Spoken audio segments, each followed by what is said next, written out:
പരിശുദ്ധ പരമ ദിവ്യകാരുണ്യ എന്നേരവും ആരാധനയും സ്തുതിയും പുകഴ്ചയും ഉണ്ടായിരിക്കട്ടെ. ഇന്ന് മാർച്ച് മാസം 28 വെള്ളിയാഴ്ച, നോമ്പുകാലത്തിലെ 4-ാം വെള്ളി.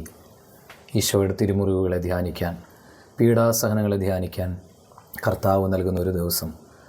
ഈശോയെ ത്യാഗത്തിലൂടെ, പ്രാർത്ഥനയിലൂടെ, ഉപവാസത്തിലൂടെ ഇന്നത്തെ ദിവസം അങ്ങയോട് ചേർന്ന് നിൽക്കാൻ ഞങ്ങൾക്കെല്ലാവർക്കും കൃപ തരണമേ.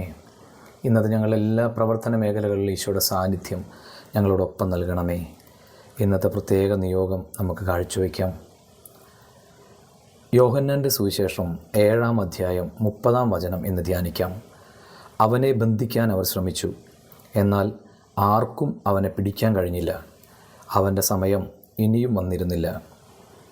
നന്മയെ ഇല്ലാതാക്കാൻ ആർക്കും കഴിയില്ല, എന്നാൽ തടഞ്ഞു വയ്ക്കാനാകും. പക്ഷേ ഒരു നാൾ എല്ലാ തടസ്സങ്ങളെയും അതിജീവിച്ച് അത് ഉയർന്നു വരും. നാം ഓരോരുത്തരും ഈശോയെ പ്രതി ഒരുപാട് നന്മകൾ ചെയ്യുന്നവരാണ്. പക്ഷേ മിക്കപ്പോഴും ഒരു പുഞ്ചിരി പോലും തിരികെ ലഭിക്കാറുണ്ടാകില്ല.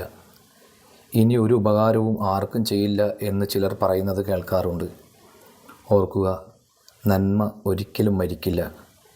ആരൊക്കെ പ്രതിഫലം തന്നില്ലെങ്കിലും കർത്താവ് പ്രതിഫലം തരും.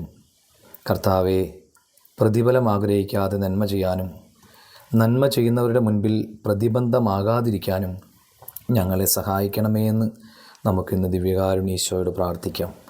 എല്ലാവർക്കും അനുഗ്രഹം നിറഞ്ഞൊരു ദിവസം ആശംസിക്കുന്നു.